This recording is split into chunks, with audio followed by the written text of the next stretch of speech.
자, 오늘은 우리가 그동안 살펴보아왔던 믿음 없음이라는 주제로 살펴보는 6번째 시간이고 마지막 시간입니다.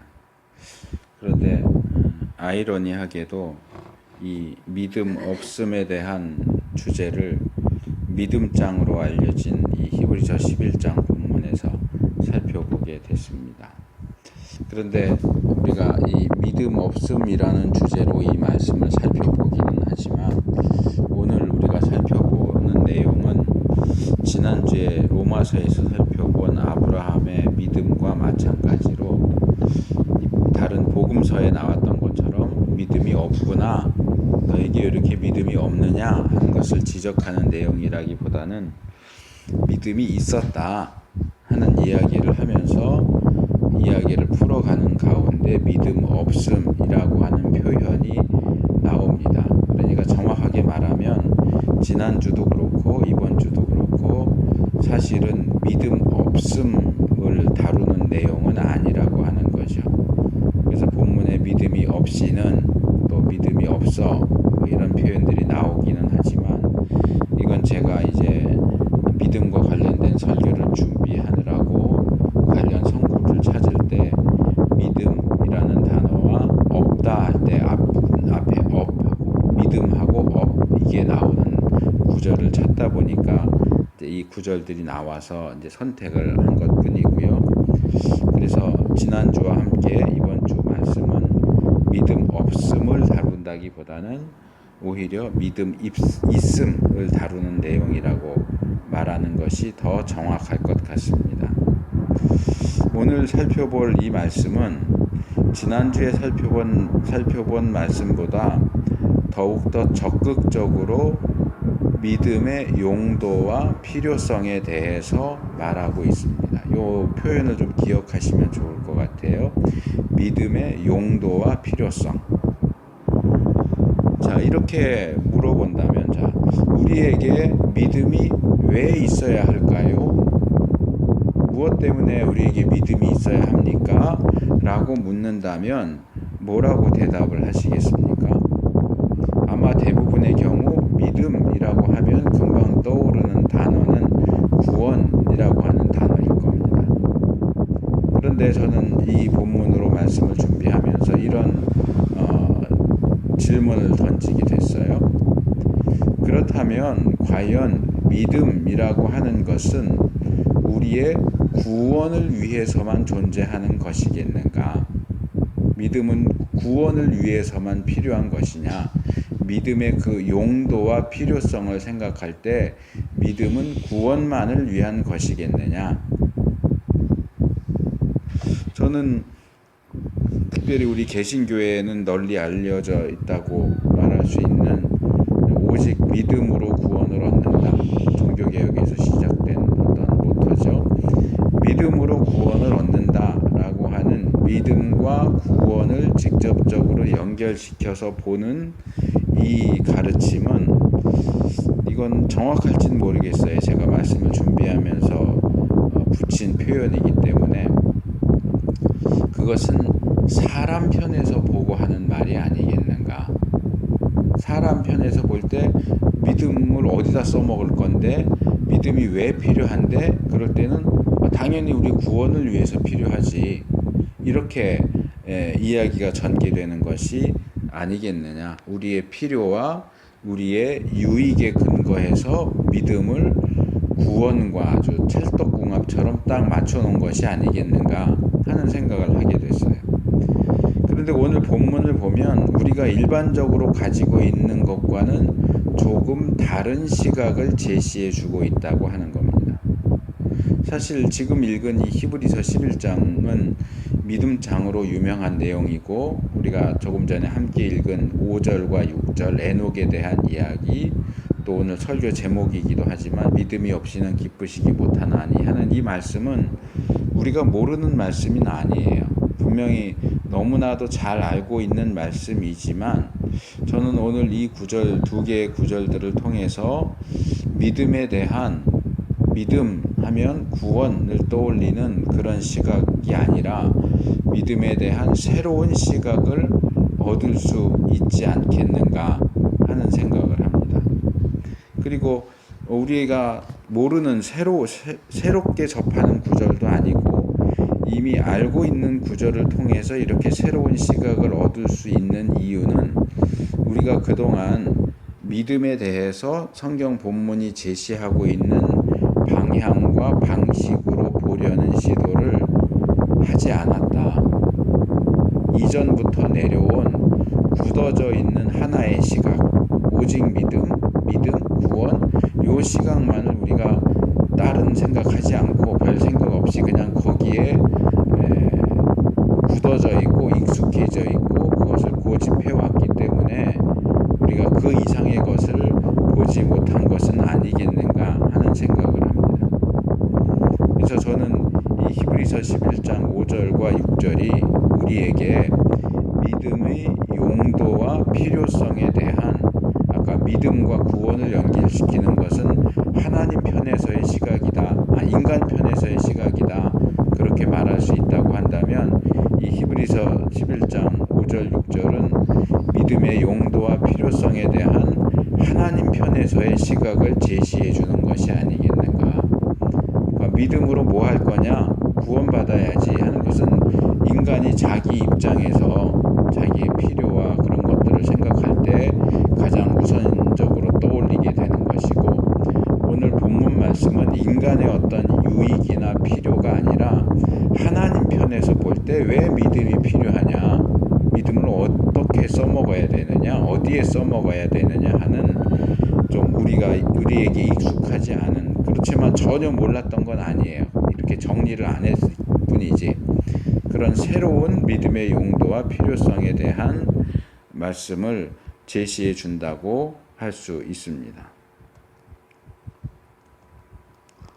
그래서 구원이라고 하는 것이 인간 편에서 볼 때 가장 중요한 믿음의 용도와 필요성을 제시한다면, 오늘 본문이 말하고 있는 것은 어쩌면 하나님 편에서 볼 때, 제가 어쩌면이라고 하는 표현을 붙이는 것은 하나님 편에서 그렇다 하는 점도 조금 애매한 면이 있고요. 그 다음에 가장 중요하다라고 말할 수 있을까 하는 면도 좀 애매하기 때문에 제가 어쩌면이라는 표현을 붙이는데요.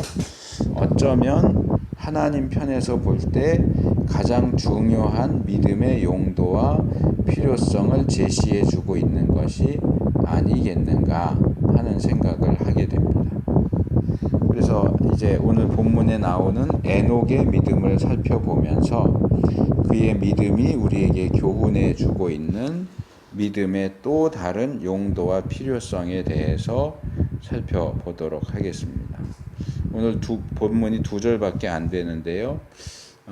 5절과 6절을 제가 이제 짧으니까 이제 더 자세하게 헬라어 원문으로 살펴봤는데, 보니까 5절도 그렇고 6절도 그렇고 모두 세 개의 부분으로서 나눠서 이제 살펴보면 좀 본문을 이해하는데 조금 더 쉽겠다 하는 생각이 들어서 5절도 세 부분으로 나눠서, 그리고 6절도 세 부분으로 나눠서 살펴보려고 하고요. 가급적이면 우리 한글 성경, 개역 성경에 나와 있는 내용의 순서대로 안 하고 헬라어 원문에 나와 있는 순서대로 세 부분을 나누어서 말씀을 드리려고 합니다. 먼저 5절 말씀입니다. 믿음으로 에녹은 죽음을 보지 않고 옮기웠으니 하나님이 저를 옮기심으로 다시 보이지 아니하니라. 저는 옮기우기 전에 하나님을 기쁘시게 하는 자라 하는 증거를 받았느니라.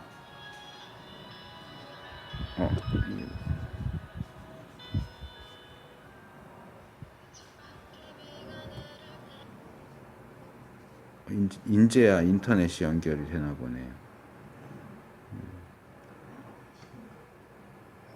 지금 녹음하는 중이라서 그냥 할게요.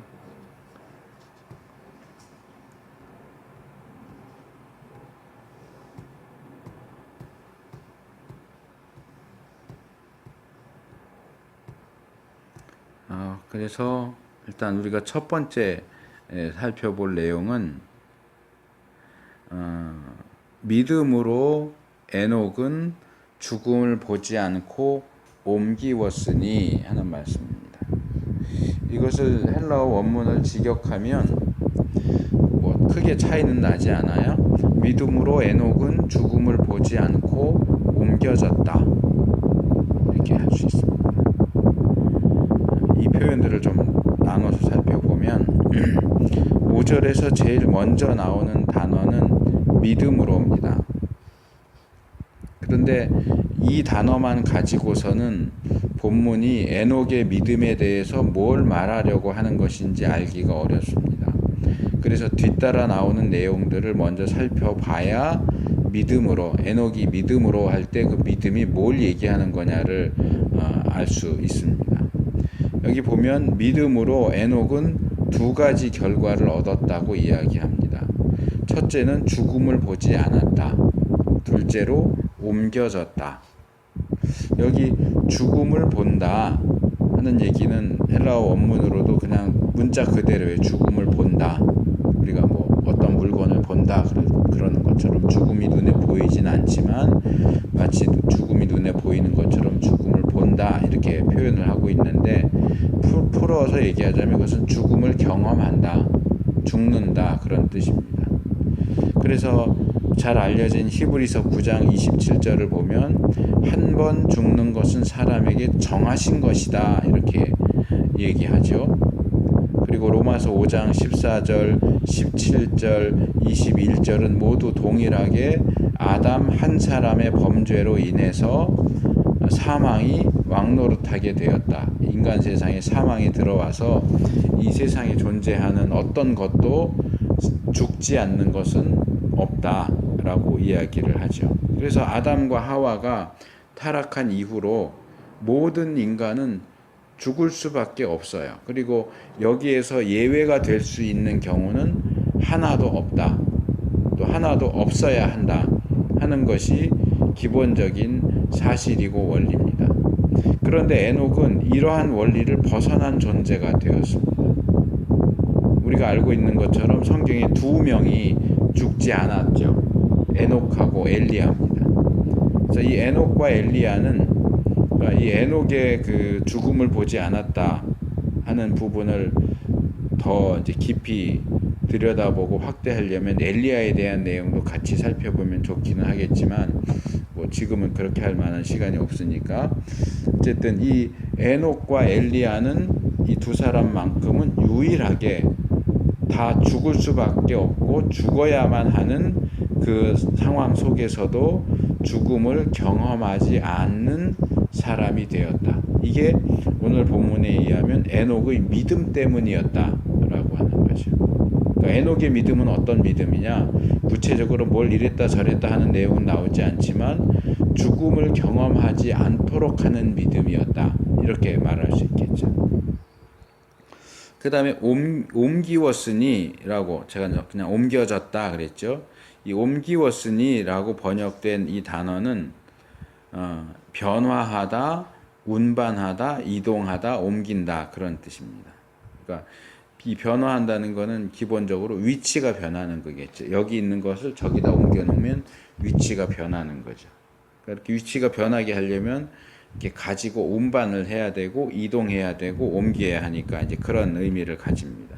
여기에는 과거 수동태가 사용됐기 때문에 제가 옮겨졌다 이렇게 말씀을 드렸습니다. 여기서도 이제 이 표현에서도 몇 가지를 생각할 수 있는 게 있는데 여기 변화됐다도 제가 좀 말씀을 준비했다가 그냥 지워버렸어요. 설교 분량이 너무 많아지는 것 같아서. 근데 그 부분도 꽤 중요한 내용을 우리에게 주는 것 같아요. 근데 오늘 나눌 수는 없지만 자 여기 옮겨졌다라고 하는 표현은 일단은 제가 조금 전에 문법적인 것을 말씀드렸지만 과거형이고 수동태다 그랬어요. 수동태라고 하는 건 뭡니까? 에녹 스스로 옮겨갔다가 아니에요. 에녹 스스로가 죽을 수밖에 없는 상황에서 죽지 않은 상황으로 자기가 옮겨갔다. 그게 아니에요. 에녹 스스로가 능동적으로 옮겨간 것이 아니라 하나님에 의해서 수동적으로 옮겨짐을 당했다 하는 얘기입니다. 물론 우리 개역이 옮기웠으니 이것도 뭐 그런 의미를 포함하고 있는 표현이긴 하지만 현대적인 표현은 아니죠. 그래서 5절 첫 부분이 믿음으로 에녹은 이라고 시작했지만 에녹은 그래서 에녹이 주어로 나오긴 하지만 이 옮겨짐은 에녹이 주체가 돼서 행한 게 아니고 객체가 되어서 하나님께서 에녹을 그렇게 하셨다. 그래서 이것이 능동태가 아니고 수동태라는 것을 우리가 좀 기억할 필요가 있습니다. 내가 옮겨가야지 그런다고 옮겨갈 수 있는 게 아니고 하나님께서 옮겨주지 않으시면 아무도 옮겨갈 수가 없어요. 근데 이 에녹의 경우는 하나님께서 옮기셨다는 거죠. 그러니까 에녹은 옮겨짐을 당한 거죠. 둘째로 에녹이 어디로 옮겨졌을까? 우리 개역 성경에도 또 헬라어 원문에도 에녹이 어디로 옮겨졌는지는 나오지 않습니다. 그런데 제가 한글 번역본들을 이렇게 쭉 찾아봤더니 다수의 한글 번역본들이 이해를 돕기 위해서인지 하늘로라는 표현을 첨가하고 있어요. 헬라 원문에는 없는 표현인데 새 번역도 그렇고 공동도 그렇고 가톨릭 성경, 쉬운 성경, 현대인의 성경, 현대어 성경이 다 하늘로라는 표현을 집어넣고 있고 우리말 성경은 하늘로라는 표현은 없지만 대신 들림을 받았다, 옮겨졌다 대신 들림을 받았다라는 표현을 써서 들림을 받았다 그러면 어디로 들려지겠어요? 하늘로 들림 받았다라는 것을 암시적으로 표현을 하고 있습니다. 그래서 어디로 옮겨졌을까? 뭐 여기 김포에서 인천으로 옮겨졌네 이런 게 아니고 이 땅에서 하나님이 통치하시는 영역으로 하나님의 나라로 옮겨졌다. 그래서 이제 그것을 표현하기 위해서 하늘로라고 하는 표현을 다수의 한글 번역본들이 추가시켜 놓고 있습니다. 그래서 에녹은 하나님에 의해서 하나님이 계신 곳으로 옮겨졌다. 그래서 이제 이 5절의 첫 번째 부분을 전체적으로 믿음으로 에녹이 죽음을 보지 않고 옮겨졌다 하는 이 말씀을 통해서 에녹의 믿음이 가리키는 것이 뭐냐 하는 것을 추측할 수 있을 것 같아요.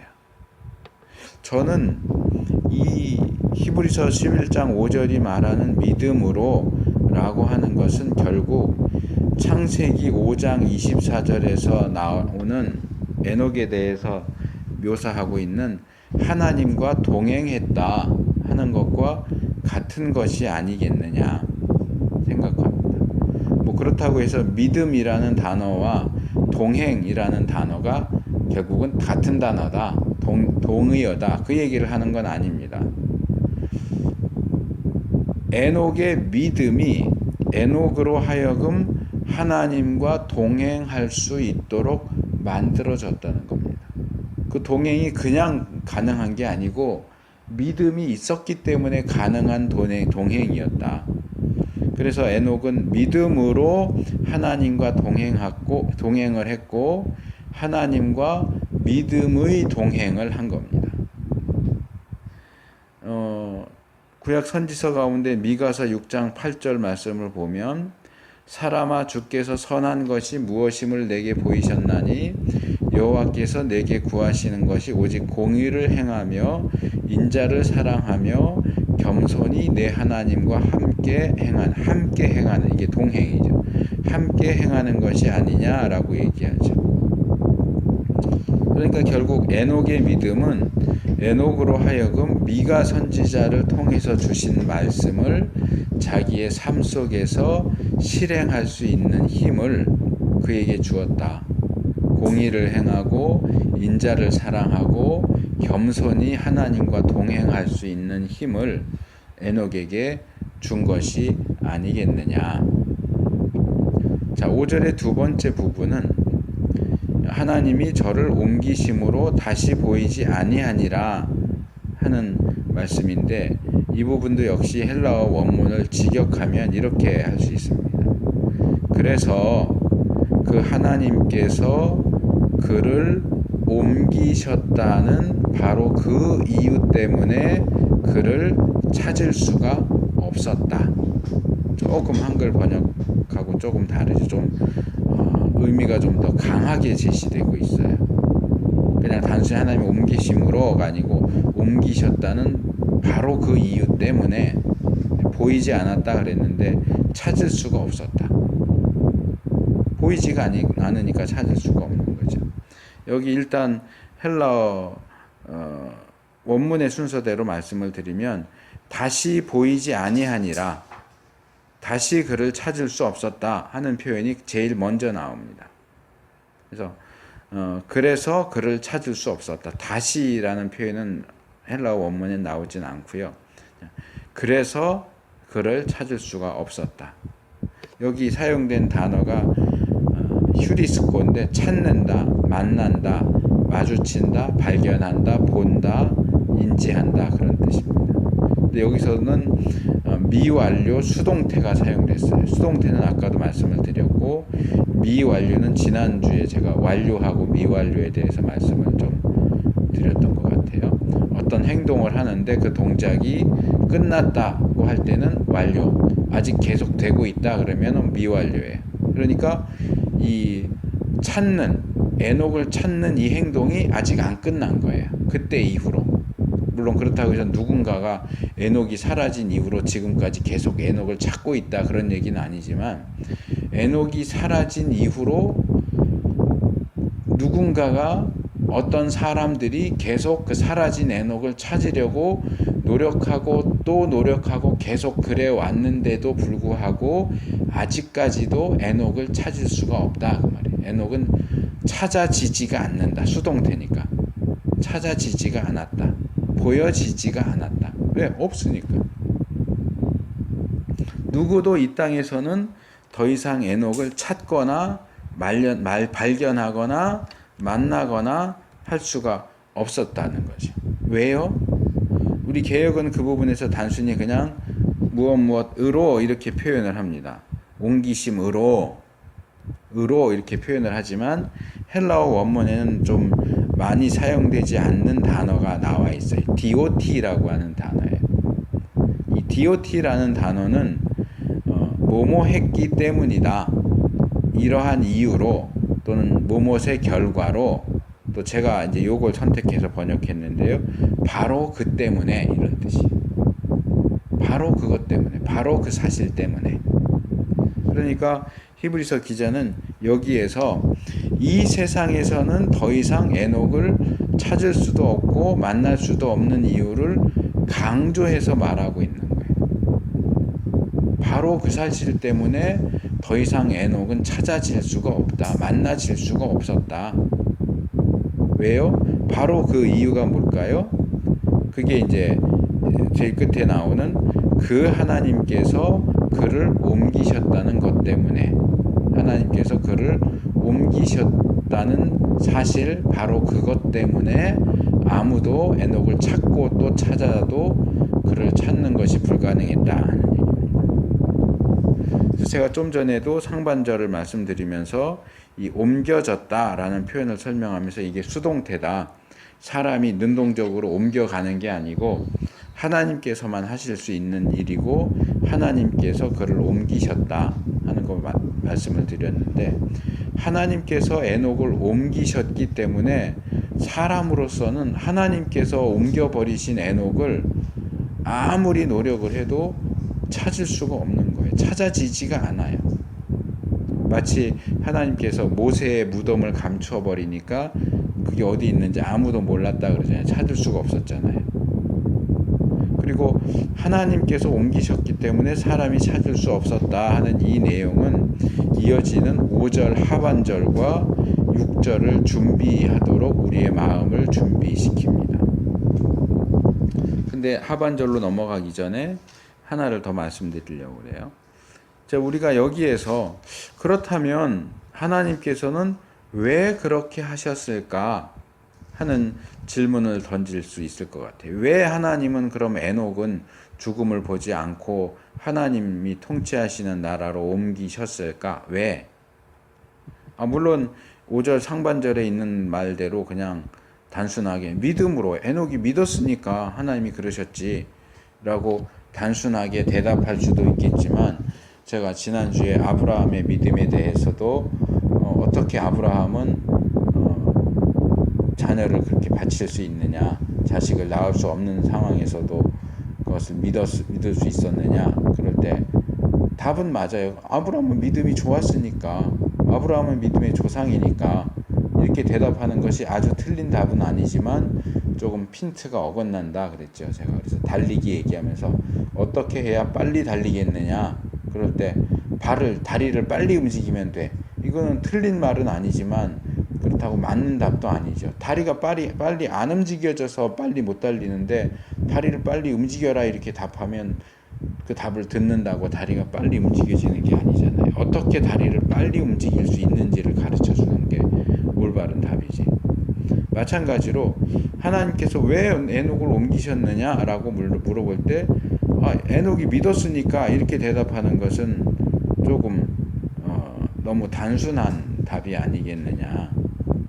그래서 이 부분과 관련해서 5절 하반절과 6절은 그런 단순한 믿었으니까 라고 하는 이 단순한 답변에서 한 걸음 더 나아간 사실을 우리에게 제시해 주고 있습니다.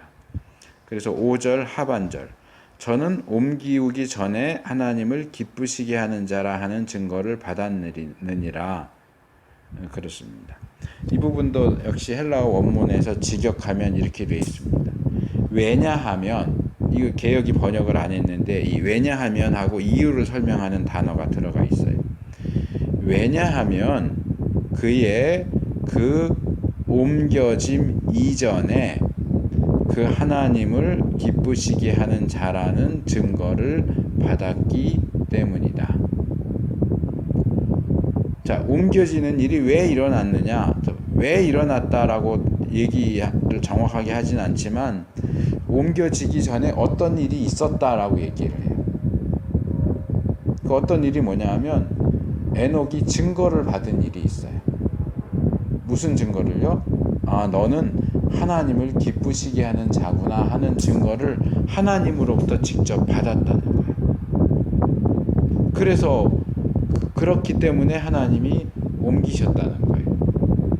왜냐하면 그의 그 옮겨짐 이전에 그는 그 하나님을 기쁘시게 하는 자라는 증거를 받았기 때문이다. 이 하반절에서 두 번째로 나오는 단어, 이게 가르인데요. 이게 왜냐하면, 그래서 이 가르라, 왜냐하면이라고 하는 이 표현은 제가 이 조금 전에 문제로 질문을 던졌던 왜 옮기셨겠느냐 하는 5절 중반절에서 던진 그 질문에 대한 답을 여기서 하고 있구나라고 생각할 수 있도록 도와줍니다.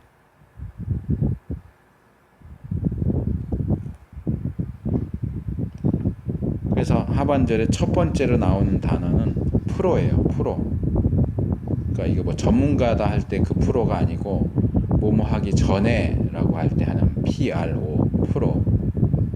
근데 그러니까 이전에죠. 이전에. 옮겨지기 이전에, 그러니까 하나님께서 에녹을 옮기신 사건 이전에 무언가가 있었기 때문이다. 그 이전에 무언가가 있었기 때문에 옮겨지는 일이 발생한 것이다. 모든 일에는 원인이 있고 원인이 없는 결과는 없죠.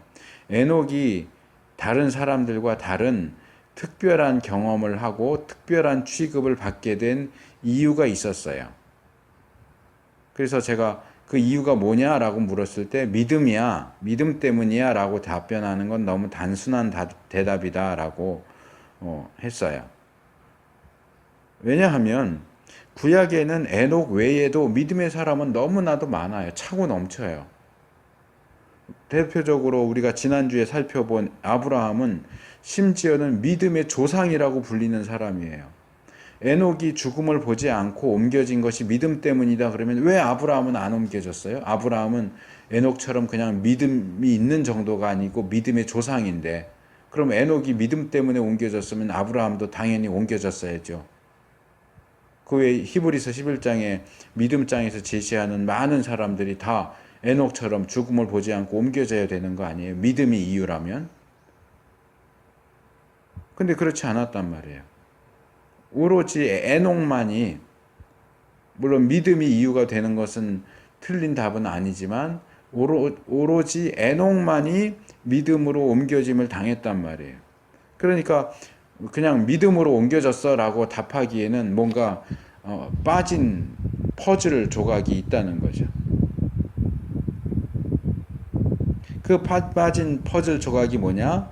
바로 이 하나님을 기쁘시게 하는 자라고 하는 증거를 받았다 하는 부분이라는 거예요. 이게 바로 에녹의 믿음의 비밀이고 에녹이 가진 믿음의 독특한 특징이라고 저는 생각을 해요.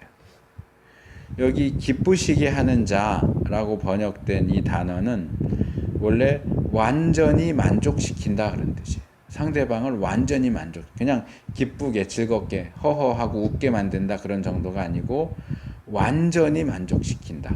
그리고 매우 기뻐한다, 매우 즐겁다 이런 뜻이에요. 말하자면 최상급 표현이죠.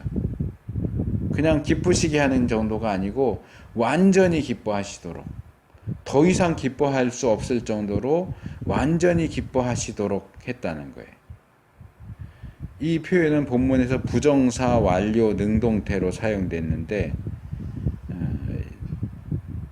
그러니까 이것은 이 에녹이 이 옮겨지기 전에 이미 하나님을 완전하게 만족시키는 자, 매우 기쁘시게 하는 자, 기뻐하시게 하는 자, 매우 즐거우시게 하도록 하는 자였다고 하는 사실을 보여줍니다.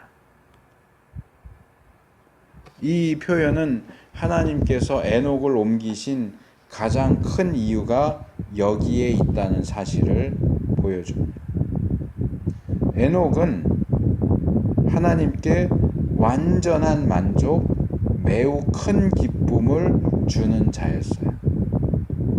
그래서 본문이 그런 부분을 세세하게 표현하진 않지만 하나님은 에녹을 더 가까이 곁에 두고 싶었던 거예요. 죽을 때까지 놔두지 않고 빨리 데려가서 하나님 곁에서 데리고 더 많은 만족, 더 큰 기쁨을 얻고 싶으셨던 거죠. 그래서 그를 하나님께로 더 가까이 옮기신 겁니다. 여기서 우리가 또 다른 질문을 던질 수 있어요. 그것은 뭐냐 하면, 그렇다면 과연 어떤 사람이 하나님을 기쁘시게 하는 자냐? 어떻게 하는 것이 하나님을 만족하시게 하고 기뻐하시게 즐거워하시게 할 수 있는 거냐 하는 거죠. 근데 본문은 에녹이 어떤 방식으로 하나님을 만족시켜드리고 기쁘시게 했는지는 나오지 않습니다. 답을 알려주지 않아요. 물론 추측하는 것은 가능하긴 한데, 일단 이 부분을 우리가 기본적으로 알려면 하나님이 어떤 분이신가, 하나님이 무엇을 좋아하시는가, 하나님이 언제 기뻐하시는가, 하나님에 대해서 알아야 되겠죠. 에녹은 하나님을 알았어요. 그러니까 자기가 뭘 하면 하나님이 기뻐하시는지, 하나님이 자기가 뭘 할 때 아주 만족스러워 하시는지를 아는 거죠. 학생들 보면 공부 잘하는 애들은 그 감각이 있어요. 공부를 똑같이 하면서도 뭐가 중요한지를 파악하는 능력이 있어요. 공부 못하는 애들은 10번, 100번을 읽어도 뭐가 중요한지를 몰라요. 뭐가 시험에 나오는지, 자기가 뭘 기억하고 있어야 되는지를 모르니까 그냥 무턱대고만 보는 거고, 공부 잘하는 애들은 시간을 훨씬 적게 들여도 뭐가 중요한지를 아니까 그걸 딱딱 캐치했다가 중요한 게 문제에 나오잖아요. 그러니까 점수가 잘 나올 수밖에 없죠. 그러니까 하나님을 상대하는 데 있어서 에녹은 공부 잘하는 아이같이 하나님을 공략하는 데 있어서 포인트가 어딘지를 아는 거예요. 내가 무슨 말씀을 드릴 때 하나님 기뻐하시는구나. 내가 어떻게 행동할 때 하나님이 즐거워하시는구나. 이렇게 하니까 하나님이 정말 만족스러워 하시는구나.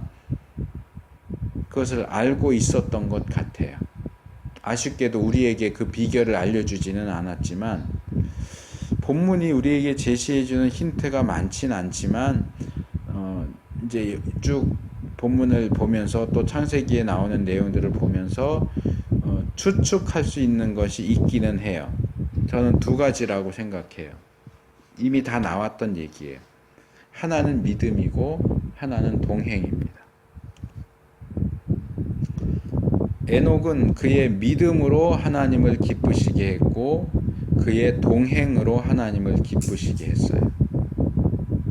물론 여전히 의문이 남죠. 그렇다면 도대체 에녹의 믿음, 에녹의 동행은 과연 어떤 것이길래 우리도 하나님을 믿는다고 생각하고 우리도 가능하면 하나님과 함께 걸으려고 노력하는데 우리는 못 해낸 그 일을 에녹은 해낼 수 있었는가?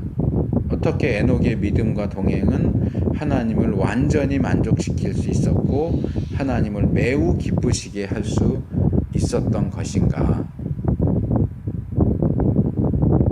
그리고 여기에 대한 이 질문에 대한 답이 6절에 가면 두 가지로 나와요. 6절 들어가기 전에 하나만 더 말씀을 드릴 거예요.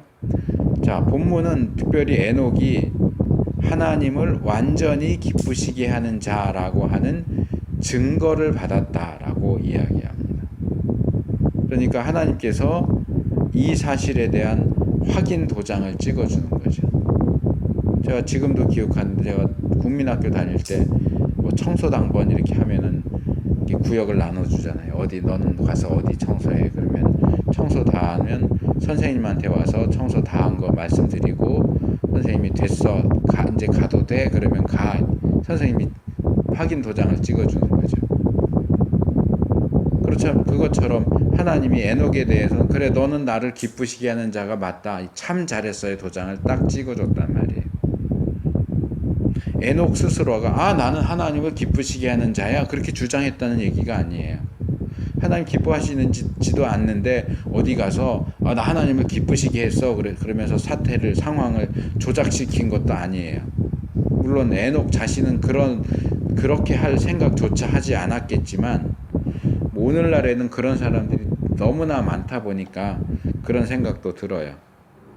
하나님 기쁘시게 하지도 안 해놓고 사람들 앞에 가서는 내가 이렇게 했더니 하나님이 기뻐하시더라. 하나님이 너무 좋아하시고 하나님 날 칭찬하시더라. 하나님 좋아하신 적도 없고 칭찬하신 적도 없는데 괜히 그런 헛소리나 하는 사람들이 참 많은데 본문에서는 에녹이 하나님을 기쁘시게 하는 자라고 하는 그 증거를 누가 했느냐? 하나님이 하셨다. 이게 중요한 거예요. 하나님의 확인, 하나님의 증거를 받아야 돼요. 사람한테 그 확인 증거 받으려고 자꾸 들이대지 말고 사람들한테 인정받고 높임받기 위해서 없는 사실을 자꾸 만들어내지 말고 하나님 앞에 나가서 하나님께 매달려서 하나님이 주시는 확인 도장, 증거물을 받을 수 있어야죠. 에녹은 그걸 받았기 때문에 옮겨질 수 있었던 거예요. 자, 이제 6절로 넘어갑니다. 자, 오늘 제가 5절과 6절을 함께 읽었어요. 근데 원래 이제 믿음이 없다는 표현은 6절만 나오죠. 그래서 처음에 제가 말씀을 검색할 때는 6절만 이렇게 말씀을 해놨는데 그렇게 해놓고 제가 그 다음에 좀 더 준비할 때는 요 구절만 해야 될까 앞에 몇 구절 정도 더 해야 될까 앞뒤 문맥을 이렇게 보는데 원래는 제가 1절에서 10절까지를 하려고 그랬는데 다루기에는 분량이 너무 많아요. 그래서 중간에 줄였어요. 근데 이 6절을 다루려면 5절을 다루지 않으면 안 되겠더라고요. 왜냐하면 6절에서 믿음으로 기쁘시게 한다는 표현이 나오는데 믿음으로 기쁘시게 한 대표적인 사람이 5절에서 에녹으로 나온단 말이에요. 그러니까 5절을 이해해야 6절을 이해할 수가 있어요. 6절의 원리를 알려면 5절에 나오는 에녹의 샘플을 봐야만 6절이 이해가 돼요. 그래서 제가 5절 얘기를 자세하게 말씀을 드린 거고 이제는 6절에서 말하는 더 큰 원리적인 부분을 말씀을 드리겠습니다. 믿음이 없이는 기쁘시게 못하나니, 여기서 이제 오늘 설교 제목을 잡았고요. 하나님께 나아가는 자는 반드시 그가 계신 것과 또한 그가 자기를 찾는 자들에게 상 주시는 이심을 믿어야 할지니라 그랬습니다. 여기도 역시 세 부분으로 상반절, 중반절, 하반절 이렇게 나눠서 말씀을 드릴 겁니다. 자, 첫째로 상반절은 믿음이 없이는 기쁘시게 못하나니 하는 말씀입니다. 역시 헬라어 원문에서 직역을 하면 그런데 아니면 그러나 믿음이 아니고서는 또는 믿음을 떼어놓고서는 기쁘시게 하는 것이 불가능하다. 여기 믿음이 아니고서는 이 부분 이제 헬라어 원문으로 보면 왠지 좀 분위기가 어두워지는 느낌이에요. 갑자기 없다, 뭐 안 된다, 못한다 이런 부정적인 단어들이 계속 나와요. 앞에 에녹 이야기 나올 때는 상당히 긍정적이고 밝은 분위기였는데 6절로 넘어오면 좀 어두운 분위기로 넘어가는 느낌이에요. 제가 그런데라고 하는 것은 여기 두 번째로 나오는 대라고 하는 접속사예요. 이게 영어의 but 정도에 해당되는 거예요. 물론 항상 but으로만 해서 번역되는 건 아니지만 그리고로 번역되기도 하지만 대부분은 그러나로 번역되는 단어예요. 자, 에녹은 이렇게 해석이 이렇게 됐어. 그러니까 그러나 하지만 너희도 에녹처럼 그렇게 되기를 원하냐? 그런데 그리고 이 6절에 제일 먼저 나오는 단어 코리스라는 단어인데 우리 개역은 그것을 없이는 이렇게 번역을 했는데 이게 분리하여 따로 떨어져서 무엇이 아니고 떠나서 없이 그런 뜻이에요. 그러니까 믿음이 없이는 또는 믿음을 떠나서는 믿음과 따로 떨어져서는 믿음과 분리되어서는 이렇게 여러 가지로 번역이 가능하겠죠. 그리고 네 번째로 나오는 단어가 아디나톤인데 이게 디나토스 그래서 할 수 있다 앞에 부정사가 아가 붙으니까 할 수 없다 불가능하다 무능력하다 약하다 가능하지 않다 할 수 없다 그런 말이에요. 그래서 이 상반절을 제가 그런데 믿음이 아니고서는 믿음을 떼어놓고서는 기쁘시게 하는 것이 불가능하다 이렇게 말씀을 드린 거예요. 여기 마지막에 나오는 기쁘시게 하는 것이라고 하는 표현은 이 6절 상반절과 5절 하반절을 연결시켜 주죠. 5절 하반절에도 기쁘시게 하는 자라 하는 증거를 기쁘시게 한다는 게 나왔고 6절 상반절에도 다시 기쁘시게 한다라는 단어가 나오죠. 근데 아까도 말씀드린 것처럼 5절 하반절의 분위기, 5절의 분위기는 전반적으로 상당히 밝고 긍정적인데 6절로 넘어오면 갑자기 칙칙해지고 어두워져요. 에녹의 이야기가 조금 놀랍고 좀 들뜬 분위기였다고 한다면 6절 넘어오면 좀 어둡고 착 가라앉은 분위기처럼 느껴져요. 왜 그럴까? 저는 이 부분을 읽으면서 히브리서 기자가 이렇게 말하는 것처럼 느꼈어요.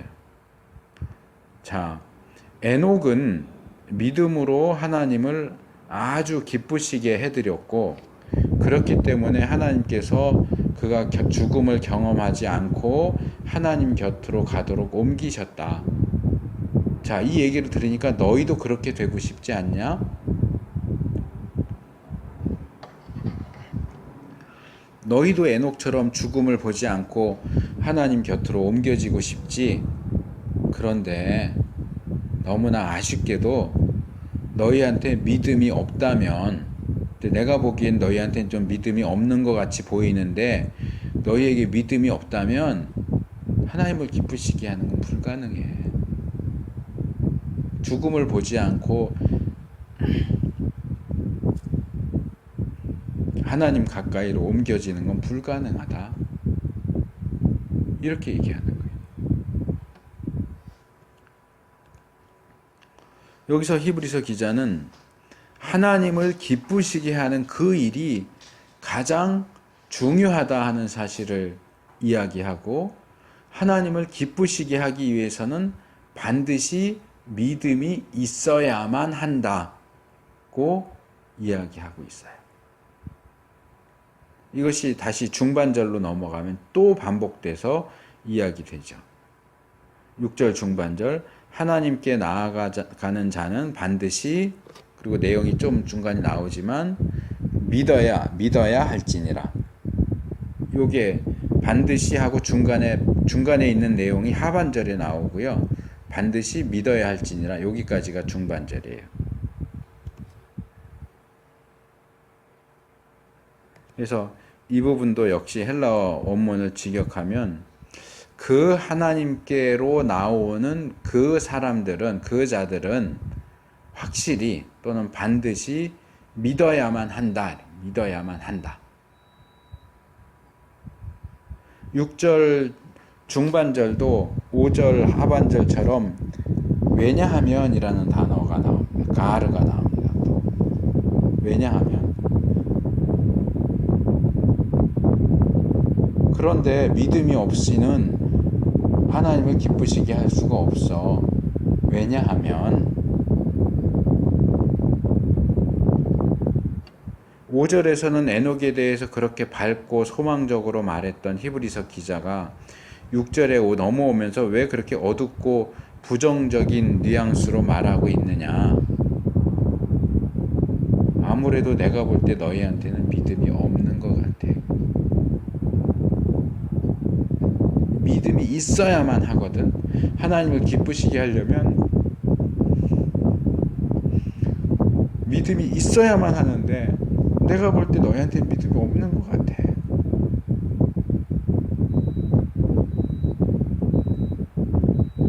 또 이 부분은 어째서 믿음이 없이는 기쁘시게 할 수 없는지 그 이유를 설명하는 것이기도 합니다.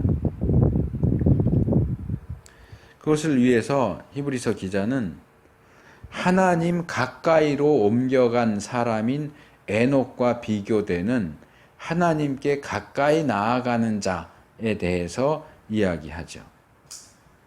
이 부분, 이 하나님께 가까이 나아가는 자를 가리키는 헬라어 원문은 상당히 한정적이고 제한적인 의미를 제시하고 있습니다. 제가 아까도 직역을 말씀을 드렸지만 그 하나님께로 나오는 그 자들은 이렇게 번역돼요. 직역을 하면. 그러니까 에녹의 이야기를 들은 사람들은 아마 우리도 마찬가지지만 나도 에녹처럼 그렇게 되면 참 좋겠다 하는 그런 마음, 그런 소망을 은연중에 품게 될 겁니다. 그래서 그런 소망 가운데서 자기들도 하나님과 동행하기 위해서 좀 하나님께 가까이 가려고 접근한다, 가까이 온다, 방문한다, 그런데 하나님께 가까이 나오려고 하겠죠. 그런데 앞에서 제가 지적한 것처럼 믿음을 가졌다고 해서 누구나 다 에녹처럼 되는 게 아니다 그랬잖아요. 마찬가지로 하나님께 가까이 나아간다고 해서 누구나 다 에녹처럼 되는 게 아니라는 겁니다. 왜냐하면 하나님께 가까이 나아가는 것이 문제의 핵심이 아니고, 그렇게 하나님께 가까이 나아가는 것도 물론 중요하고 필요하지만, 그렇게 하나님께 가까이 나아갈 때 반드시 요구되는 사항이 있기 때문에 그렇습니다. 그것이 없는 상태로 하나님께로 가까이 가면 가까이 나아가는 행동 자체가 소용이 없어요. 물거품이에요. 자, 물건을 사러 여기는 가게까지 가려면 뭔데, 예를 들어서 제가 아프기 전에 걸어보니까 여기서 장기상가 가는데 제가 걸음이 좀 천천히 걷긴 하지만 20분 걸리더라고. 20분이 걸렸나 30분이 걸렸나 그랬더만. 제가 물건을 사려고 여기서 장기 상가를 20분 걸려서 갔어요. 그래서 가게에 가서 물건을 고르고 계산을 하려고 보니까 지갑을 안 갖고 왔네. 그럼 어떡해요? 그 20분 간 거가 아무 소용이 없어지는 거예요. 그 사람이 저를 어떻게 한다고 그냥 돈도 안 내는데 물건을 주겠어요? 물건을 사러 가면 살 수 있는 돈을 가져가야죠. 돈 가지지 않고 뭐 아무리 멀어도 내가 멀리 왔는데 봐주세요. 그런다고 봐주나요? 하나님을 기쁘시게 하려고 하나님 가까이는 나가는데 하나님을 기쁘시게 하기 위해서 가장 필수적인 요소가 믿음인데 믿음을 가지지 않고 하나님께 나가요. 그럼 하나님을 기쁘시게 할 수 있냔 말이죠. 여기서 개역이 반드시라고 번역한 이 단어는 의무적으로 반드시 무엇 해야 한다 그런 뜻이에요. 필요하다, 틀림없다 이런 뜻이에요. 그러니까 히브리서 기자가 이렇게 그거는 믿음을 가지고 가는 것은 믿는 것은 의무 조항이야. 이렇게 못 박아서 말하는 것은 사실상 믿어야만 한다는 얘기를 하는 거예요. 하나님께로 나아가는 자는 반드시 믿어야만 해. 믿음은 하나님께 나아가는 자, 하나님을 기쁘시게 하고자 하는 자라면 반드시 가져야만 하는 요소입니다. 이런저런 다른 것들은 가지고 있지 않다고 하더라도 믿음만큼은 반드시 가지고 있어야 돼요. 그래야만 하나님을 기쁘시게 할 수 있어요. 여기서 우리가 반대 방향으로 추론을 하면 하나님 언제 기뻐하시느냐? 우리가 하나님을 믿을 때 기뻐하세요. 언제 완전히 만족하시느냐? 우리가 하나님을 믿을 때 완전히 만족하세요. 그럼 아까 질문이 또 연결되죠. 그러면 믿는 다른 사람들은 왜 안 되는데? 왜 에녹만 됐는데? 에녹이 특수한 경우라고 말할 수 있겠죠. 그리고 다른 사람들의 경우도 뭐 에녹 같은 믿음을 가진 사람은 없었다 이렇게 말할 수는 없겠지만 또 상황과 처지에 따라서 하나님이 늘 똑같이 반응하셔야 되는 건 아니니까 또 그때그때에 따라 뭐 개그맨이 얘기한 것처럼 그때그때 달라요 그런 것처럼 좀 그렇게 다르게 역사하신 것도 있겠지만 어쨌든 우리는 에녹을 통해서 그리고 거기에 근거한 6절 말씀을 통해서 우리가 어떻게 하나님을 기쁘시게 할 수 있는가를 배울 수 있는데 그 부분의 가장 기초는 믿음이다. 기초이면서 또 마감까지 다 믿음이라고 해야 할지도 모르겠어요. 믿음에서 믿음으로 바울이 로마서에서 말하는데 하나님을 기쁘시게 하는 데 있어서 처음과 마지막은 믿음이다. 믿음에서 시작해서 믿음으로 끝나야 하나님이 완전히 만족하신다. 이렇게 말할 수 있겠죠. 그러면 하나님이 인정하시는 믿음, 하나님이 기뻐하시는 믿음은 어떤 믿음이냐? 그게 6절 하반절에서 두 가지로 나와요. 그가 계신 것과 또한 그가 자기를 찾는 자들에게 상 주시는 이심을 믿어야 한다. 이 부분을 헬라어 원문에서 직역하면 이렇게 되어 있어요. 그가 계신다는 것, 그분이 존재하신다는 것, 그리고 그를 찾는 그 자들에게, 그들에게 보상해 주시는 분이 되신다는 것을 믿어야 할지니란 우리가 중반절에서 봤으니까. 자, 이 6절 하반절은 하나님께 나아가는 자가 반드시 가지고 있어야 하는 믿음의 내용이 무엇인가 하는 것을 두 가지로 제시해 주고 있습니다. 첫째로 하나님이 존재하신다는 사실을 믿어야 하고, 둘째로 하나님은 하나님을 찾는 자들에게 상 주시는 분이 되신다 하는 사실을 믿어야 합니다. 여기 계신다는 것, 존재하신다는 것, 이것은 하나님의 존재 사실에 대한 믿음을 가리키는 겁니다.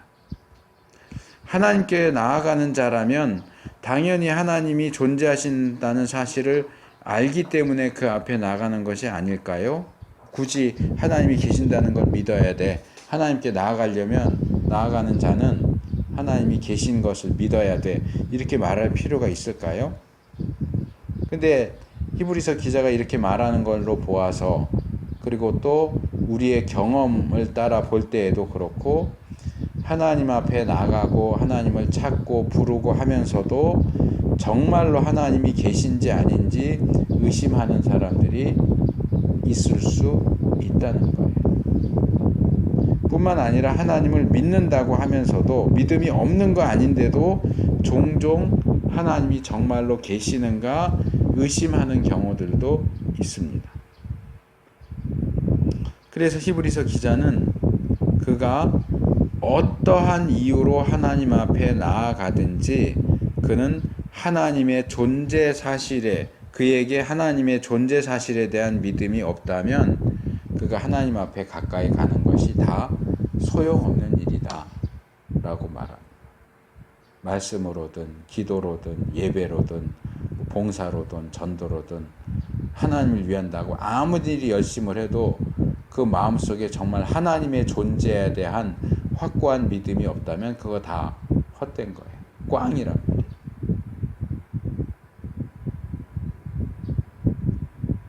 그러면 사람은 어떻게 하나님의 존재 사실을 알 수 있고 믿을 수 있을까요? 제가 몇 달 전에 설교하는 가운데 아마 그 무신론에 대한 설교할 때 말씀을 드렸던 것 같은데, 기독교는 다른 종교와는 달리 계시 종교입니다 라고 말씀. 계시 종교라는 건 뭐냐? 그것이 계시 종교에 대한 정확한 설명은 아니지만 다른 종교들은 인간이 신을 찾으려고 이렇게 추적해가는 노력이라고 한다면, 성경적인 종교, 계시 종교는 신이신 하나님께서 인간을 찾아오시는 종교다. 그게 계시 종교의 특징이다. 하나님이 인간을 찾아오신다. 그래서 이런 사실에 근거해서 생각하면 하나님을 믿는다고 하는 사람이든 하나님을 믿지 않는 사람이든 그가 하나님의 존재 사실을 알게 되고 믿게 되는 것은 전적으로 하나님의 은혜로만 가능하다는 사실입니다. 인간 스스로의 힘으로는 하나님을 알 수도 없고 믿을 수도 없기 때문에 그렇습니다. 그래서 그것을 칼빈주의에서는 죄인인 인간의 그 상태, 전적 부패, 그리고 전적 무능력이라고 표현을 하는 겁니다. 인간은 타락한 존재인 죄인이기 때문에 하나님을 알거나 믿거나 기쁘시게 하거나 또는 자신을 구원하는 일에 있어서도 전적으로 무능력합니다. 죄인인 인간은 그러한 일들을 하고자 하는 마음도 없을 뿐더러 전적으로 부패했기 때문에 하고자 하는 마음을 먹는다고 할지라도 할 수 있는 능력도 없어요. 전적 무능력이. 그래서 이런 상황을 바울은 로마서 8장 7절과 8절에서 이렇게 말합니다. 육신의 생각은 하나님과 원수가 되나니 이는 하나님의 법에 굴복치 아니할 뿐 아니라 할 수도 없음이라. 육신에 있는 자는 하나님을 기쁘시게 할 수 없느니라. 특별히 8절에서 우리는 믿음만으로 하나님을 기쁘시게 할 수 있지, 믿음이 없이 육신에 있는 자들은 결코 하나님을 기쁘시게 할 수 없다는 사실을 다시 확인하게 되죠. 둘째로 그를 찾는다, 그를 찾는 자들, 여기 찾는다 라고 번역된 단어는 찾아낸다, 조사한다, 간청한다, 요구한다, 예배한다 그런 뜻입니다. 하나님 앞에 나와서 하나님을 찾는다고 해서 이 사람이 구도자, 진리를 추구하는 사람이죠. 영어로 seeker 그러죠. 그래서 seeker 서비스, 구도자 예배, 우리나라에서는 열린 예배 이렇게 하는데, 그러니까 하나님을 만나진 않았어요. 하나님이 누군지도 잘 몰라요. 근데 하나님을 알고 싶어하는 사람, 진리를 구하는 사람, 구도자. 근데 하나님 앞에 나와서 하나님을 찾는다고 해서 다 구도자냐? 제가 금방 소개한 이 찾는다라고 하는 단어의 의미에는 간청하다, 예배하다 그런 뜻도 있어요. 이 사람들이 하나님 앞에 나와서 하나님을 찾는 이유와 목적은 다양할 수 있어요. 하나님을 알기 위해서 나오는 사람도 있고, 하나님께 기도하기 위해서 나오는 사람도 있고, 하나님께 예배하기 위해 나오는 사람도 있어요. 어떤 목적으로 하나님 앞에 나오든지 믿음을 가지고 또 그들의 의도와 목적이 하나님께서 인정하실 만한 정당한 믿음이라고 한다면 문제가 될 것이 없겠죠. 그런데 그런 의도가 아니라 교회는 나와요. 근데 하나님 만나려고 나오는 게 아니고 어떻게 인맥을 넓혀서 우리 가게 좀 장사 잘 되게 할까? 그런 생각으로 나오고, 어떻게 교회 다니는 사람도 순진하니까 말로 살살 꼬셔서 관계 맺고 꼬셔서 좀 사기칠까? 뭐 이래서 교회 나오고. 그런 사람들은 결코 하나님을 기쁘시게 할 수가 없어요. 그런데 그런 게 아니라면 순수한 믿음, 순수한 마음으로 하나님을 찾는 자들이라면 그런 자들에게는 하나님께서 상 주시는 분이 되신다. 이 표현이 조금 이상하게 들릴 수도 있어요. 왜냐하면 우리 개역성경은 상 주신다 이렇게 했는데 저는 자꾸 상 주시는 분이 되신다 이렇게 표현하는데, 왜냐하면 이 히브리서 기자가 헬라어 원문에서 그렇게 표현을 하고 있어요. 보상자, 상을 주는 사람, 상을 주는 존재, 보상자를 뜻하는 단어와 된다라는 뜻을 같이 얘기해서 보상자가 되신다 이렇게 얘기를 하고 있거든요. 그래서 우리가 그렇게 정상적으로 정당하게 하나님을 찾고자 할 때 하나님께서는 하나님을 찾는 자들에게 자들의 그 행위를 기뻐하시고 상을 주십니다. 하나님이 그런 자들에게 야, 내가 아직 은혜도 안 줬는데 뭐 그렇게 쓸데없이 나를 찾는다고 그렇게 쓸데없는 짓을 하고 있어. 그렇게 하시지 않아요. 정말 순수한 마음으로 믿음을 가지고 하나님을 찾는 사람이, 우리가 그런 사람이 될 때 하나님께서도 우리에게 상을 주시는 분이 되시는 겁니다. 자, 설교를 맺겠습니다. 저는 오늘 설교를 시작하면서 믿음의 용도와 필요성이라고 하는 표현을 말씀을 드렸습니다. 기억하시면 좋겠다 그랬습니다. 우리들 대부분은 믿음이 구원받는 데 있어서 필요하다는 생각을 많이 합니다. 거의 주로 그 생각을 하죠. 물론 틀린 생각은 아닙니다. 하지만 성경이 우리에게 제시하는 믿음의 용도와 필요성은 구원에만 국한되지 않는다는 겁니다. 아마도 훨씬 더 많은 내용들이 나오겠지만 적어도 오늘 본문은 구원 이외에 또 다른 믿음의 용도와 필요성을 우리에게 교훈해 줍니다. 그게 뭡니까? 믿음은 하나님을 기쁘시게 하기 위해서 필요하다는 겁니다. 믿음은 하나님을 기쁘시게 하는 용도로 사용될 수 있다고 하는 사실입니다. 히브리서 기자에 의하면 반드시 믿음이 있어야만 하나님을 기쁘시게 하는 일이 가능하기 때문입니다. 이걸 다르게 표현하면 하나님께서는 우리가 예수님을 믿어서 구원받는 것만을 원하시는 것이 아니라 우리가 올바른 믿음을 가짐으로써 하나님을 매우 기쁘시게 하고 하나님을 완전히 만족하시도록 하기도 원하신다고 하는 사실입니다.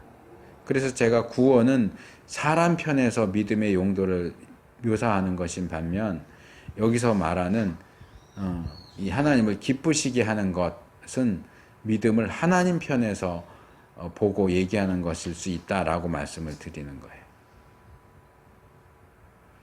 우리 자신을 위해서만 믿음을 가지고 사용하는 것이 아니라 하나님을 위해서, 하나님을 기쁘시게 하고 하나님을 만족스럽게 해드리기 위해서도 믿음을 가지고 또 사용할 수 있는 우리가 되기를 축복합니다.